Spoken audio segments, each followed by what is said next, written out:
Hey everybody, welcome to the Let's Make Food from Food Kitchen, and today we're making sourdough starter. We're going to talk a lot about sourdough bread and the benefits of it when we start actually making the bread. Today I just want to cover our basic sourdough starter needs, ingredients, tools, and process.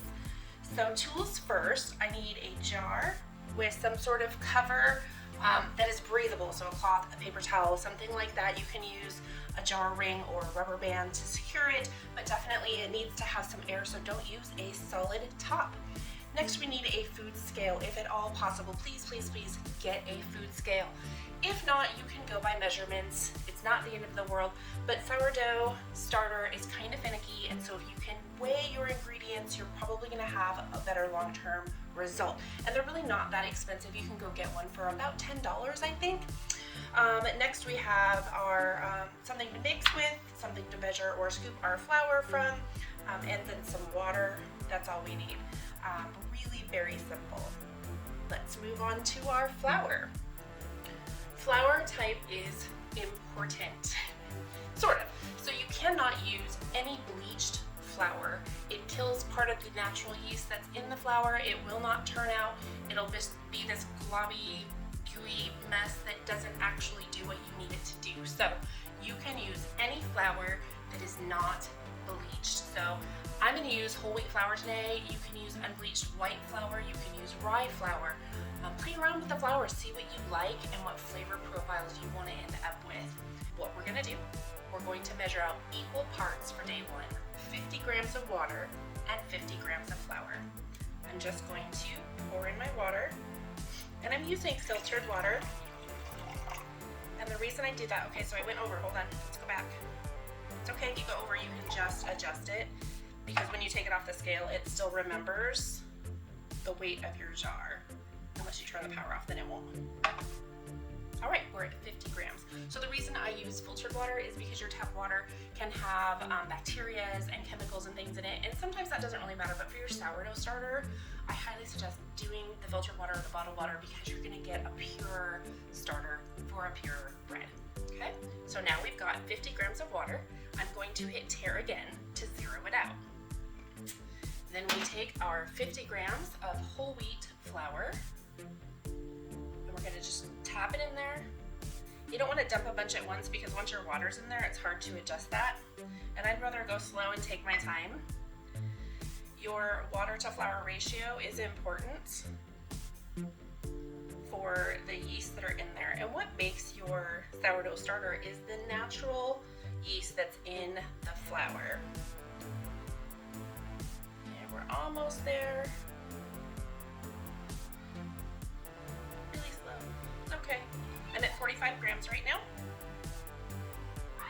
And 50. Now we've got our 50 grams of flour and 50 grams of water. So what do we do next? Well, we're done with our flour. We're done with our water. Oh, I'm not going to set that there. It's going to fall. So I'm just going to set them aside. All we do at this point is stir it up, and you want to make sure that it is well blended. You don't want any pockets of dry flour in there. So I use a spatula because the jar bottom, it's sometimes harder to get all of that blended in when you use a spoon.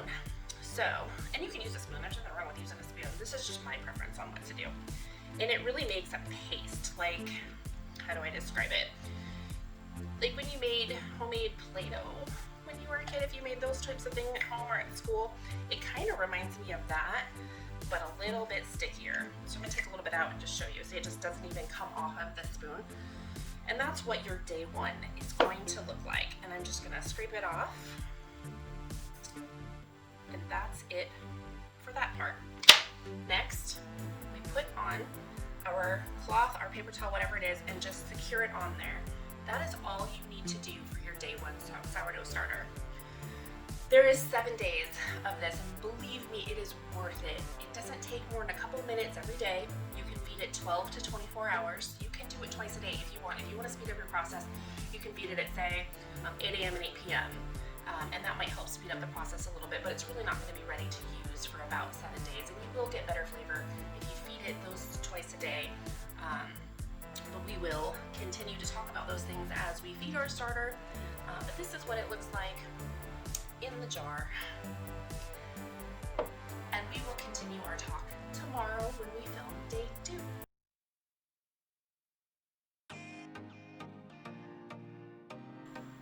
Here we are, day 2 of our sourdough starter process. So for today, all we're going to do is feed it. We don't need to discard just yet. I've let this sit overnight. It's been a little over 12 hours for me. You can see on the top, it looks a little dry, but that's okay. It didn't rise any. It's not there yet. It's not ready. So let's get it ready by turning on our scale, and we're gonna zero it out again, and it's set to grams once again. And I pre-measured everything today so you didn't have to watch me try and struggle with my measurements. So 50 grams of water and 50 grams of the same whole wheat flour is what we're gonna put in there. We're gonna try not to get it all over the scale, just like I did. Okay, so then what we're gonna do is just mix it all together. And you're gonna still get everything from little corners and blend it well together so that all of the flour is mixed in with the water. You don't want any pockets of flour. You want everything nice and wet in there. And I believe this is what we call autolyzing. But I'm trying not to be too technical for you because I'm not really a technical person. I just want to know how to do it and what I'm doing, and a lot of times why. I didn't used to care about those things, but I surely do now. Having kids and being responsible for human beings changes how you see the world a lot of times. Okay, so this is, again, very pasty. Don't play with it, it's not Play-Doh, but it is ready to rest for another 12 hours, or 24, depending on how often you're feeding it. I'm gonna cover this back up, and I'm just gonna set it aside to let it do its thing. As you're watching this, I'm going to, down in the comments, put a timestamp for each day so that you can easily go and find the day that you need to do if you want to go back and review and follow along without having to watch the whole thing, though I would appreciate it.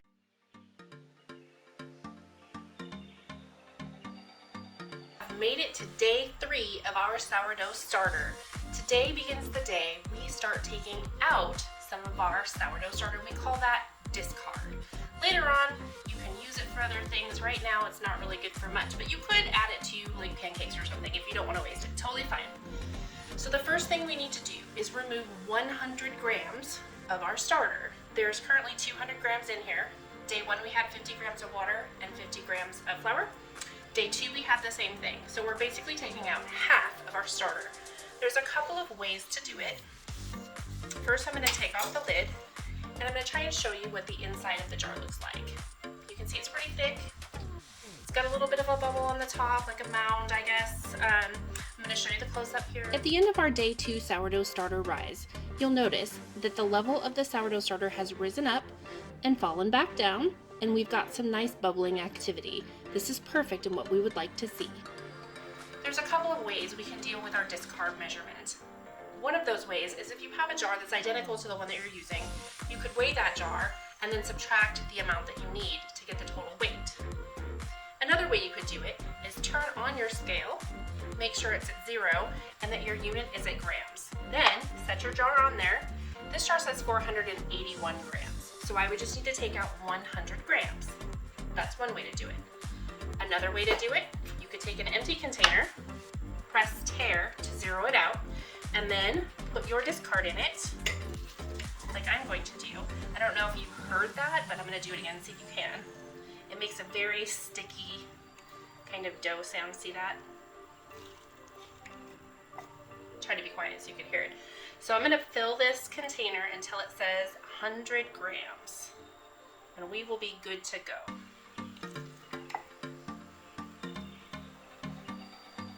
There's lots of things I like to do with my sourdough discard. I make crackers, I make pancakes, I make hamburger buns, I make all kinds of things, and I'll be sharing those recipes with you as we go along.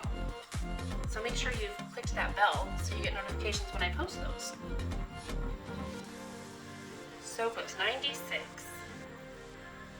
101. I don't know if that 1 gram is going to make a difference, but I like to be pretty precise when it comes to my sourdough starter. Other things I'll eyeball it and be happy, but not with my sourdough starter. Okay, this we can get rid of. We're done with our spoon that we've used there for the moment. The next thing I'm going to do is take what's left, I'm going to set it on here, and I'm going to zero it out. Okay, now it says 0 grams. This is our last day where we are doing 50 grams of water and 50 grams of flour.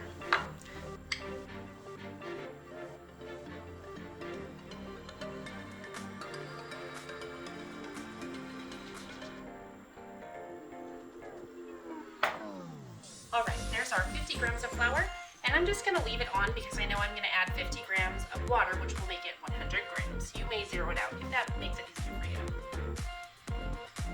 And again, this is filtered water because I don't want chlorines or bacteria or anything else in there.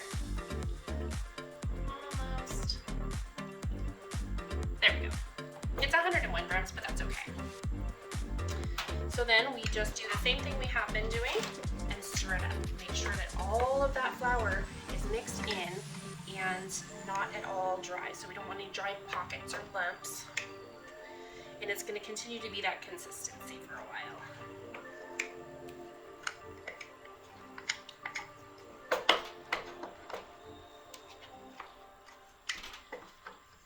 If you have any questions about the sourdough process so far, please let us know what it is in the comments and I will try to answer them as quickly as I can. And we're going to do the same thing once we've done this. You can feed it again in 12 hours or the next day, in the morning preferably. If you're feeding it in the morning already, you don't want to let it go much more than 24 hours or you're going to start losing some of that nice activity. And then we're going to cover it.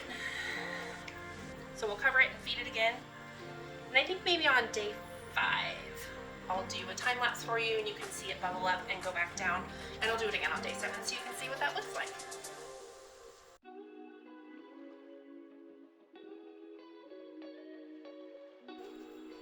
Here we are, day 4. Our sourdough starter is coming along nicely. Look at all this bubbling we have and how high it rose up.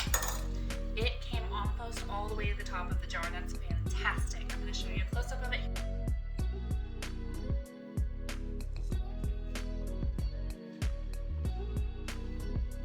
So for speed's sake today, I pre-measured everything.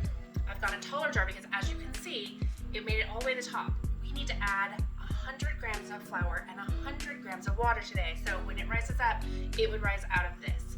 We need to discard 100 grams today. So I'm going to do my discard first.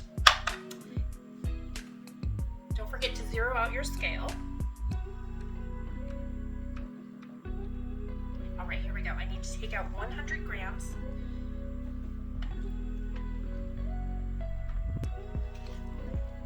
Making that lovely bubbly sound that I like to hear. It tells me that my sourdough's been nice and active and happy.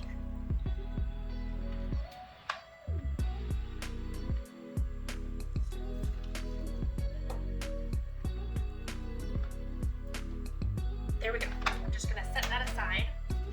I'm going to take the rest of this starter and put it in my larger jar. And I want to get as much as I can out of it so I'm not wasting and we have a lot of nice start to add to our new material.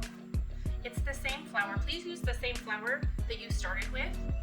If you're almost out of a bag when you're doing your starter, I would encourage you to get a new bag of flour just to do your starter because it uses those same bacteria to feed on and to grow on. And I haven't had any trouble switching bags, but I like to start a new starter with the same bag just to take one factor out of any potential issues. Okay, I think that's pretty good for taking out what I need. So then we need to add our 100 grams of flour and 100 grams of water. And like I said, I've pre-measured it, so I don't need to do that again. I'm just gonna pour in my water and hopefully not make a big mess pouring in my flour.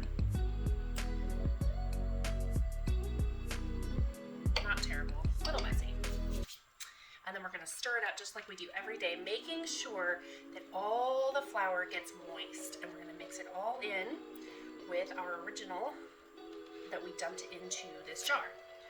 So by the end of day 7, if you're following along with the gram measurements that I'm giving you, this jar should rise all the way to the top when it's at its peak.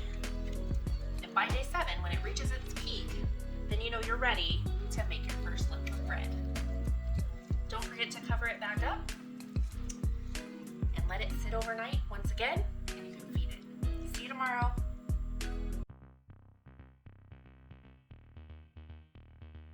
We've made it to day 5. Congratulations. 2 more days to go and we're ready to make some bread. So for today, I really set up things a lot faster for you.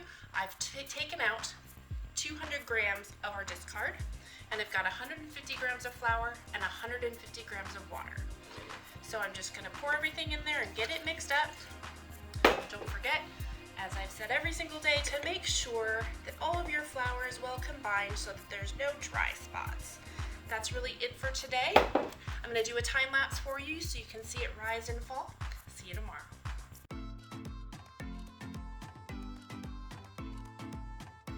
Here we are to talk about day 6 and 7 and beyond. So we have our 6-day starter. I did a time lapse from day 5 and it didn't rise very much, not nearly as much as it did on day 3. So what I did last night is I came back in and I fed it again. Remember I said you could feed it every 12 to 24 hours. If your growth starts to slow down, especially in the beginning, go ahead and give it that second feeding in the day. So what that means for me is I'm just gonna wait a few extra days before I use it to make sourdough bread out of this starter. Now I'm gonna show you my personal starter from my own kitchen. This is Tristan. That's right, I named it. So one of the reasons you might do that is just to kind of help you remember, if you have, oh, my sourdough starter needs to be fed, you don't really care so much about it, but oh my God, Tristan needs to be fed. Yeah.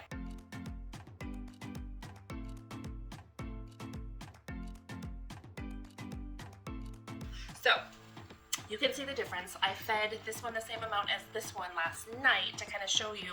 This one rose all the way up to the top and came back down. So this one I could feed one more time and then use it for bread. This one I wouldn't do that yet. I'm gonna keep feeding it until I see that nice, beautiful rise. So the next thing I wanna talk about, things that can go wrong. There are things that can go wrong. If it's too hot, sourdough starter doesn't like to be super hot. So if you try to put it on a warmer to get it to rise more like you might do a manufactured yeast, it's not gonna work. It doesn't like to be that warm. Maybe 70 degrees is a happy spot for it. But not to worry, you didn't ruin it. Just discard and feed, it will recover. Sourdough is pretty resilient, especially after you've gotten past that 7 to 10 day mark. It will be pretty hard to kill. A couple of other things, storage. When you store it, if you're gonna bake a lot, go ahead and keep it on the counter, feed it every day, twice a day, whatever you're gonna do. If you're not gonna do that like me, I might bake once a week with it, so I keep it in my fridge. I do put it in a container with a closed lid. I feed it. I wait about 2 hours until I see a little tiny bubble or two. I know it's getting fed and active. I put a lid on it that is solid and I stick it in the fridge. This slows down the yeast activity. It doesn't kill it, but it does slow it down. I take it out once a week and I feed it. And then I use that discard to make my crackers or my pancakes or my pizza dough or whatever it is that I'm making. Then I feed it again. Once I've fed it a second time, I'm ready to use it. For this particular one over here that still needs some growth, I'm just gonna keep feeding it until I feel like it's ready to use. And you should do the same. Your moisture in your air, your temperature in your house, all of those things are going to affect your sourdough. So be patient, don't panic, things happen. A couple of other tips. If you keep this in the fridge and you take it out after a week or so and you see a liquid on the top, no big deal. It's great, no big deal. It smells, not a big deal. Really, unless there's something pink or orange streaks, you're good. If there is a pink or orange streak or something like that, toss it, done, get rid of it. What you see, that liquid, it's called hooch. It's the alcohol. Simply just drain it off real quick, feed it as you normally would, and you're back to your happy sourdough starter days.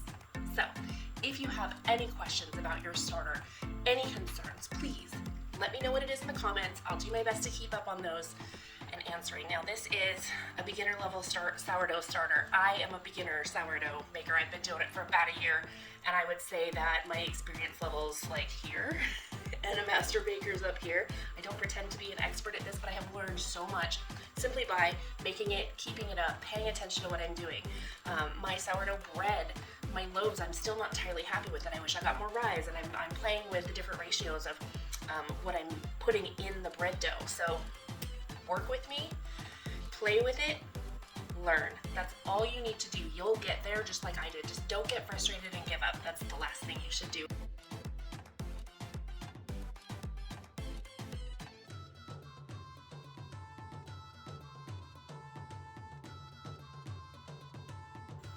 If you liked today's episode, please click that like button. If you enjoy this sort of content, please consider subscribing to our channel. Click the bell for notifications. Recipe and instructions are down in the description. If you'd like to see us make something else, please let us know what that is in the comments. From our kitchen to yours, let's make food from food.